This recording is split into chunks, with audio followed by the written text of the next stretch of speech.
Well, we welcome everyone to our discussion of Parshat Naso, the Birkat Kohanim. We want to understand why it is the Birkat Kohanim, the priestly blessings, why we don't do them every day. We do mention them. We ask God to bless us with those blessings, but we don't actually have the actual Birkat Kohanim with the Kohanim lifting their hands to us only on Yom Tov. What is the nature of it, and what is the nature of our blessing in general? Even let's say in Israel, where they bless each other every day, is that the original mitzvah of Birkat Kohanim as envisioned in the Beit HaMikdash? Is that some continuation of something they used to do in Beit HaMikdash? Or is it just something just a prayer, no different than, the Shema or the Amidah? It's just a sort of outside the temple kind of a prayer. So let's take a look. I'm going to share my screen with you, and we'll see what the sources have to say. So we begin at the beginning with the discussion of the original source of the Birkat Kohanim. So you might ask yourself, Birkat Kohanim, if the Kohanim are supposed to give a blessing to people, so why don't they just walk around and put their hands on people and give them blessings? Why do we insist on only on Shabbos and Yontif, outside of Israel, or even in Israel, only during the Amidah, during a particular prayer? So this comes from Vayikra, not from this week's parsha, which mentions the priestly blessings, but in Vayikra, where Parshat Shmini, where they're talking about the ceremony of dedication. So Vayisa Aaron et yadav v'lam vayvarchim. Aaron lifted up his hands and he gave him a blessing. Vayered masor hachatat ve'olav ashlayim. And the way the rabbis read it, as he came down from finishing all the different offerings that he brought, sin offering, the burnt offering, and the shared offering, peace offering, as he came down from that, he blessed the people. So the Gemara in Sota says, Rabbi Shubin Levi, Kol Kohen she'eino lo ola ba'avoda ino ola. If a Kohen can't get up to the bima, to the place where he stands, the duchan, to the place where he stands up, usually on a little elevated platform, to give the blessing, if he can't get there by the time the Chazan is saying that God should accept our prayers and our service and our worship and our offerings, then that's it. He's too late. He shouldn't do it. Where did he get that idea? From this pasuk.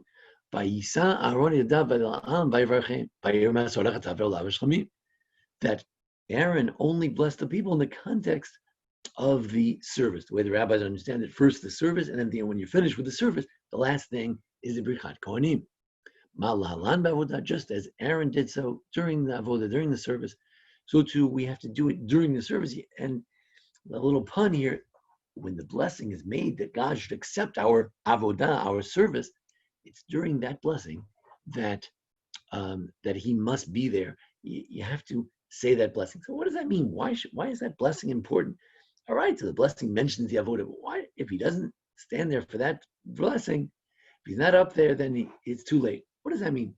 Well, let's try to proceed a little further, try to understand better. Now, you could say, well, in those days, they had the service in the Beit HaMikdash. At the end of the service, they had Birkat Kohanim. So today, we don't have a service in the Beit HaMikdash. We have a service in the shul. Service, well, when there's no COVID. And we have a service, we have a minyan, hopefully, eventually. And when you have a minyan, it's some sort of avodah. It's a worship, avodah shebalev. The Rambam says there's a mitzvah to worship God. So it's a type of worship. So therefore, within the context of our worship that we do today, we can have Birkat Kohanim. Outside the context of the worship, you can't have it, because Aaron did the priestly blessings in the context of the worship. That's why a Kohen can't walk over to you and give you a blessing. It doesn't work. It's not the way it was envisioned. But according to the Ramban, that there's no daily mitzvah to daven. It's only a rabbinic mitzvah. So then it's not a Torah worship. So then how could the priestly blessings function outside of any service, any avodah, any official type of worship? So Rabbi Soloveitchik said, don't worry. Even according to Ramban, there's no daily mitzvah to worship God, except unless there's a crisis, like maybe the COVID crisis, and maybe the riots that are going on right now, protests. But once you daven, there is a fulfillment of worshiping God. And therefore, even according to Ramban, if you say the priestly blessings in the context of worshiping God, namely what we call the Amidah, the Avodah, then it counts. Now, then we want to know, well, it counts, but is it really the real McCoy? Will the real Birkat Kohanim please stand up? What's the Birkat Kohanim? Is it the one we do in shul, or no, only the one they did in the Beit HaMikdash, like Aaron? It's part of the official service of the Karbanos sacrifices. That's Birkat Kohanim, and ours is just a phony kind of a rerun, kind of a imitation, knockoff type of thing. So the Gemara in Sota says that there's a difference between the two Birkat Kohanim. Birkat Kohanim Ketzad, but Medina, if you're outside of Israel, the Beit HaMikdash, or maybe Jerusalem, you say Shalosh Brachos. You say one bracha, Amen. The second one, Amen. Bracha, Yair, and Yisa, each one of the three parts of the blessing, and then everyone answers Amen. But in Mikdash, Bracha Achas. In the Beis HaMikdash, it was all one blessing, and they would say Amen, or whatever they said at the end of the entire three phrases.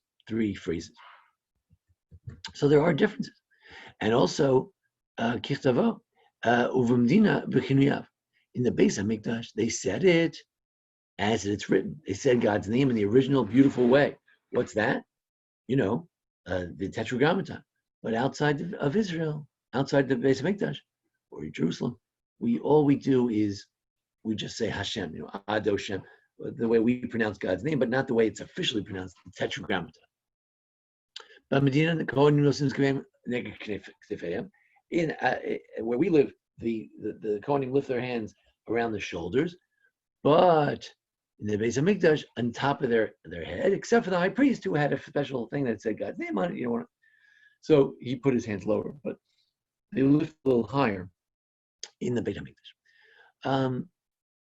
Rabbi Yehuda disagrees. He says you can bring it even higher.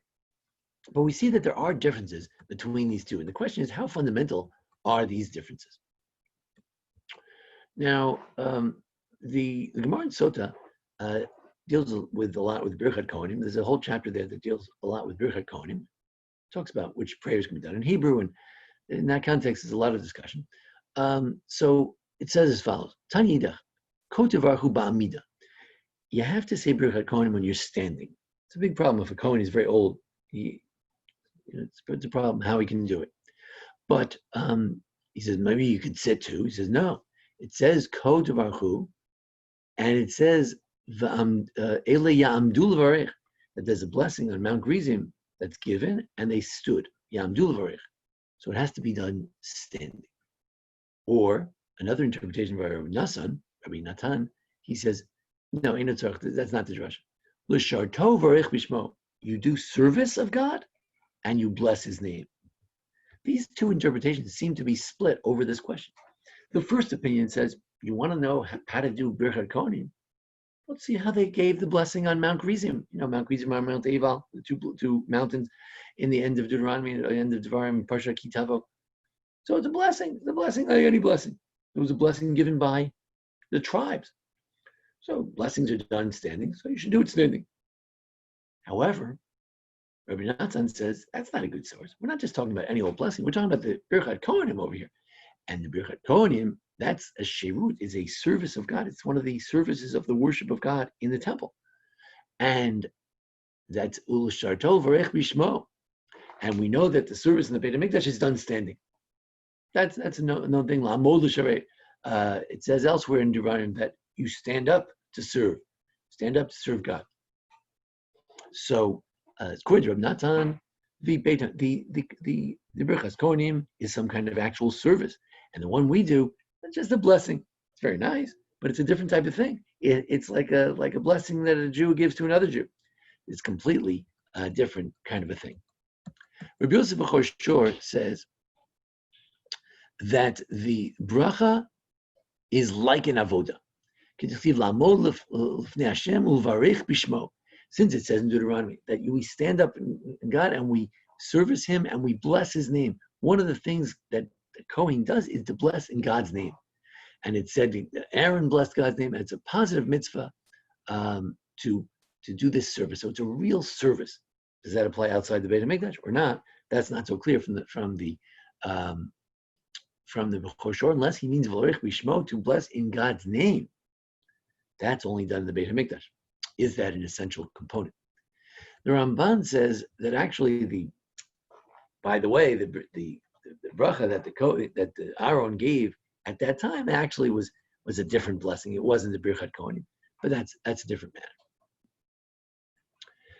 So apparently there are other brachos that could be given in the Beit HaMikdash. Now the Mishnah in Tamid also seems to indicate two types of blessings. It says, just make it a little bigger. It says there in Tamid, chapter 5, Mishnah 1, it says as follows. Just make it a little bigger. And here we go. So it says, the Mamuna, the official Gabbai, the guy in charge of the Beit HaMikdash, said, do one bracha. That was the Ava Rabbah, the love of God that we talk about every day before the Shema. They did it. And then they said the 10 Commandments. We don't do that anymore because we don't want to overemphasize the 10 Commandments, but they used to read the 10 Commandments every day. The Shema, Bayam, Shema, Bayomer, the 3 paragraphs of Shema, just like we do today. It's done all the way back in the Beit HaMikdash. Baruch Hodam, Sholosh Brachos. And then they gave 3 blessings. What were the 3 blessings? Emeth V'yatzi, the bracha after the Shema that we say in the morning. Avoda, the Ritzei bracha that God should accept our sacrifices. Ubirchas Kohanim. And also the Birkas Kohanim. With Shabbos, Mosifim bracha achas mishrayot. On Shabbos, they would give a bracha to the Kohanim. And then they would see who else wants to go up. So there are some who suggest that this is not the real Birkas Kohanim. Let's take a look at the Bartanur. He says, Birkas Kohanim, they would just read the verses. It was not the real Nesias Kohanim. You see, this is the first thing in the morning. First thing in the morning, they say, okay, let's say the blessings. They say the Shema, and then they bring the Tamid. And as we said, the Birkas Kohanim is done after the Avodah, after the service, after the Tamid. So why does it say they did the Birkas Kohanim before, when they first woke up in the morning? So the Bartanur says, you know what? That's Ravadia Bartanur. He was one of the major commentators on the Mishnah. He says, you know why? Because there were 2 types of Birkas Kohanim. There's one during Tefillah, and that's what we still do today. And there's another one that was done as part of the Avodah. We don't do that anymore. So maybe there are 2 totally different type of things. And what we do today is not the real McCoy. It's the real McCoy of Birkas Kohanim qua Tefillah, of prayer, but not Birkas Kohanim qua Avodah, of the worship in the Beis HaMikdash. Rashi and Chumash also throws a zinger into our daily avodah because he says that at the end of the Birkas Kohanim, it says, okay, these are the blessings, and you should place my name on the Jewish people, and I will bless them. What does that mean to place the name on the Jewish people? B'Shem HaMeforash, with the explicit name of God. And we don't use the explicit name of God. So is it still really the Birkas Kohanim? So it's a very interesting question. Can it still be the true Birkas Kohanim without the real name of God? According to that Rashi, it seems like it's not really. The Rambam in the laws of Tefillah, firstly, the Rambam puts the Birkas Kohanim in the laws of Tefillah. So Birkas Kohanim is a prayer, but it's a mitzvah. He lists the different mitzvahs. There are 2 mitzvahs. The mitzvah to pray, to worship God every day, and to do Birkas Kohanim. So there are 2 mitzvahs. And he just mentions in passing that in the Beit HaMikdash they also did it. He doesn't put this in the laws of sacrifices. He puts it in the laws of prayer. But then you have to ask a question. There are 6 things that prevent you from doing Birkas Kohanim. If you can't speak properly, you don't use the right language, you have a speech impediment. Mumim, somebody has this blatant blemish. He's got 2 noses, 3 eyes. He's got something coming out of his head. He has 6 fingers. So he's going to distract the crowd. So we don't do that. Now, why do we say it's distracting? Why don't we say that, no, if you're a Kohen, you're not kosher for the service if you have a blemish, because we know that Parshat Emor, that a Kohen who has blemishes cannot serve in the holy sanctuary. So it would be a disgrace to God. We love every person, everyone's important, but we want the Beit HaMikdash to exemplify beauty and grandeur. So if the Rambam says that if you're blemished, it doesn't work, is that only because it's a distraction?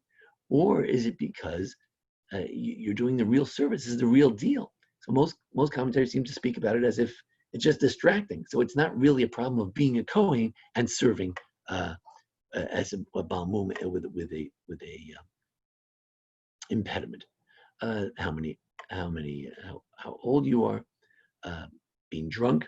That's a function of the Beit HaMikdash. You're not allowed to serve when you're drunk, and also you have to clean your hands. Okay. So in any event, so we have to think about those things and how they relate to whether this is a real deal or not.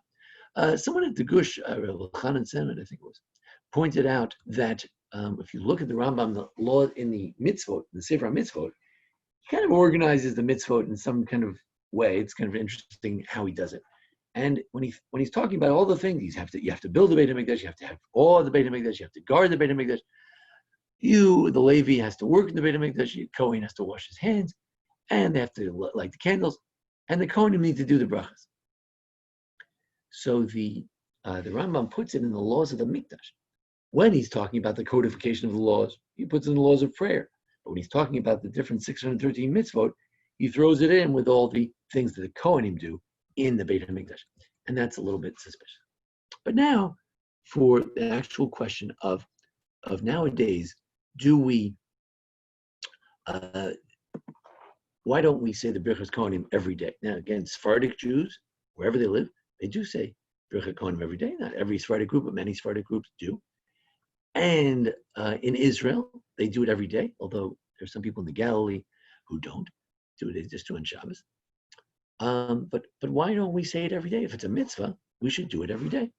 So let's take a look at this other sheet over here. Give me 1 second. There we go. So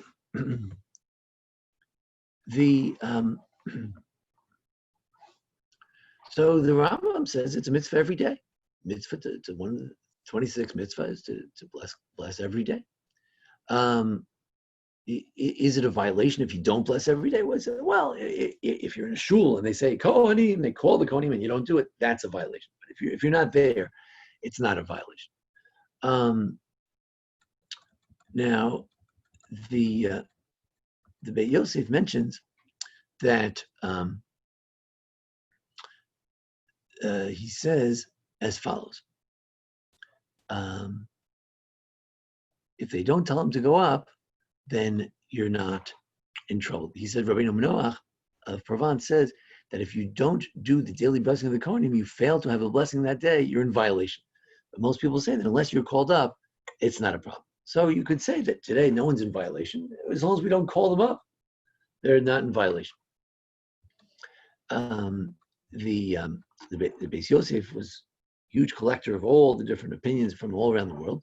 And he quotes the Agur, who was the late Ashkenazic Rishonim, the early authorities, who was asked from the Maharil, and he says, why don't we do the Birkat Kohanim every day? After all, it's a mitzvah. And he says that you have to go to the mikveh before you do Birkat Kohanim. So we can't do that. So it's cold, so we don't do it. So that's an interesting answer. The Ramah says that no, it's because we're not happy enough. Give the Birkat Kohanim, we want to give it out of love. In fact, Rabbi Soloveitchik explains that the reason we have a bracha before the Birkat Kohanim, where it's not really necessary. I mean, the whole Amida is a beautiful setting for the Birkat Kohanim. We don't need a blessing. We have a blessing because they want to say that they bless God with love. They bless the Jews with love. There's an idea that we turn face to face, the Kohanim face us, and we face the Kohen, and we want to do it with love. So he says, love, joy. You can't have joy outside of Israel. We're always worried. Even on Shabbos, we're worried that we're missing work and all kinds of problems. So only on Yontif we can really rejoice and say the Birkat Kohanim in the proper spirit. That's very unusual. I mean, are we going to say that about tefillin? We don't have a joy for tefillin, so we're not going to put. How many mitzvahs are we not going to do because we're in Goluf, we're in exile, and we're not so happy? Very strange. He says maybe a single man is also, the Talmud says in Yevamos that he doesn't have joy, so maybe he shouldn't do the Birkat Kohanim either. But then, all right, what about Shabbat? So they say, well, we're all so busy on Shabbat, you're also worried.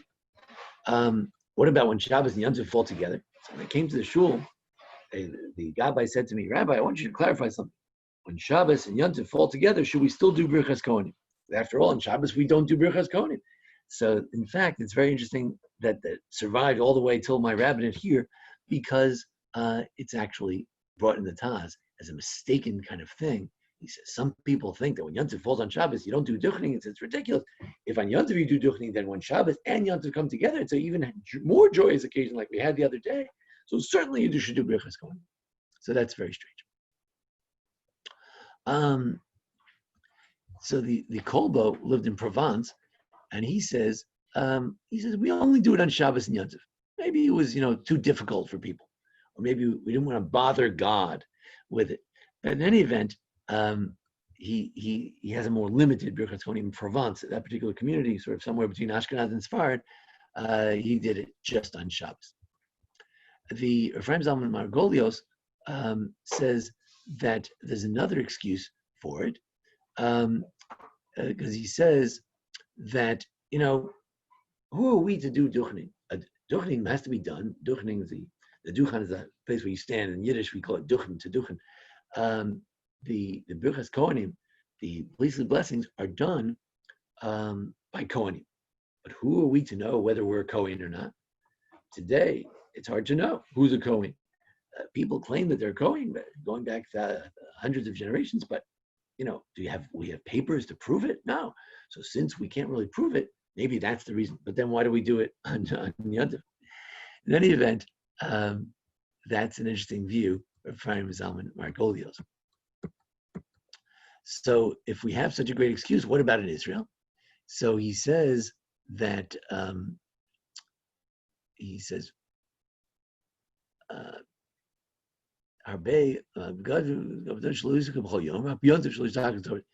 the only reason we do Birkat Kohanim in general is that we don't want to forget this Birkat Kohanim. It's true the Kohanim are not real. We don't know if they're really Kohanim, but we don't want to forget the whole thing. So that's why we do it. But in any event, maybe in Israel they were more familiar with their being Kohanim. They were in the same place the whole time. So the question is, should we change our custom? So the Beis Yosef said he's so excited in Egypt and Israel. They do Birkat Kohanim. He thinks it's a very good thing.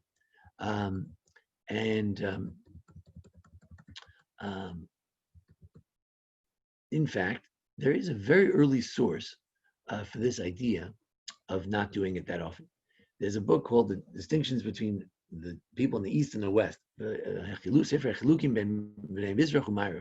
the 22nd distinction. He says that Anshei Mizrach, the people in Babylonia, they only do the Birkat Kohanim once in a while, but in Eretz Yisrael, they do it only in Yom Kippur. So I don't know exactly how to read that, but in any event, there was some distinction in those days as well.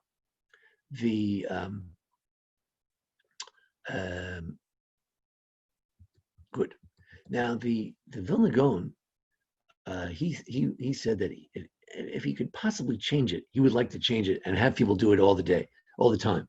It never quite worked out in Vilna, but when his students came to Israel, they instituted it, and that's why today in Israel it's done with great fanfare. However, there are certain places in northern Israel where they continue to do it only on Shabbos and Yom Tov. He says it's because the students of the Baal Shem Tov went there and they continued the Chutz La'aretz, the outside of Israel position.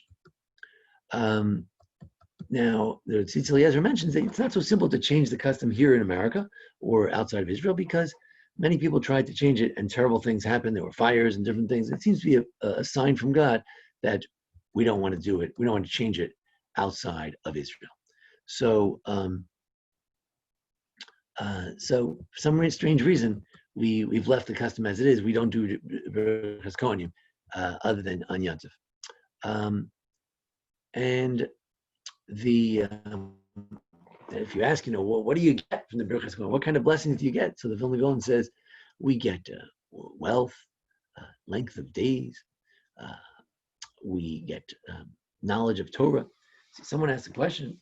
I think it was maybe Rabbi Salvation. He said, "Why is it that it's very strange that the every day we say the Birkas Kohanim, Birkas HaTorah, we say the blessings over the Torah, and then we say Birkas Kohanim after you bless God over the Torah, so you want to learn some Torah. So out of the whole Torah, we pick the verses from this week's parsha about the priestly blessing. Why? Why don't we learn something like about Shabbos or Yontif or about the Tefillin or davening? Why Birkas Kohanim? So he says that one of the ideas of Birkas Kohanim is that we should get a blessing for Torah, that our Torah should be improved, that we should have more of an enlightenment of the mind. So already if the priestly blessings help us enlighten our mind, so that's why when we say the Birkat Torah, right away we say the Birkas Kohanim. We bless God for the Torah, and then we learn Torah. What do we learn? We learn about the blessings of the priest, which can help us get a enhancement. Now there is a view of the Kojic lover. It was a wonderful Rav who lived right before the Holocaust. It was a Rosh Yeshiva in the Yeshiva Chacham Lublin, and he had a strange idea. He said, no, we do Birkas Kohanim every day. I said, what do you mean? We don't do it. I don't see the Kohen going up there and giving us blessings. So he says, no, we do it. He says, where? Well, the Chazan says, God, may you bless us with the blessings of the priest, right? So the Chazan, he says, is a shaliach. He's a messenger for the Kohen to give the blessings. Very strange view, but nonetheless said by the holy Kojic lover. So I thought I would mention it as well. So these are some views on the Birkas Kohanim.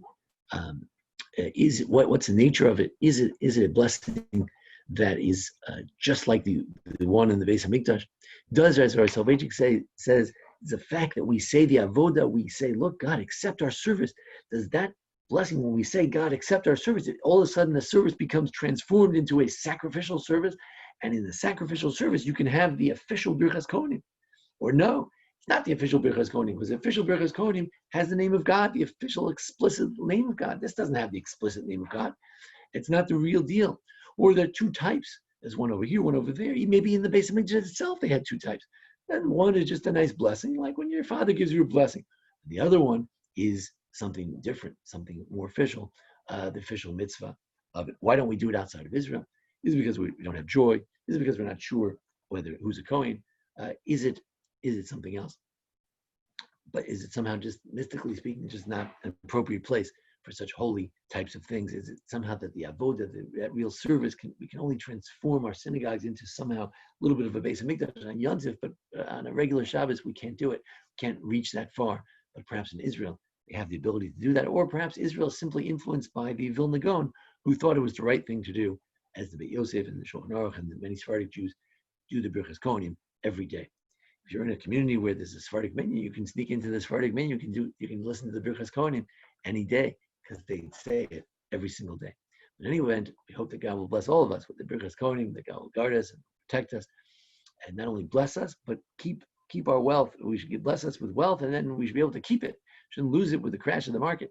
Everything should stay well. That God should He should give us special favor. That God should give us special favor and give us peace, give us something that can hold everything together in these very tumultuous times. We hope that God will bless us in a way that will allow us to live and to prosper. And finally, that we hope that the name of God should continue to rest with us in everything that we do. So that concludes our lecture, and if anybody has any questions, we'll take questions at this time.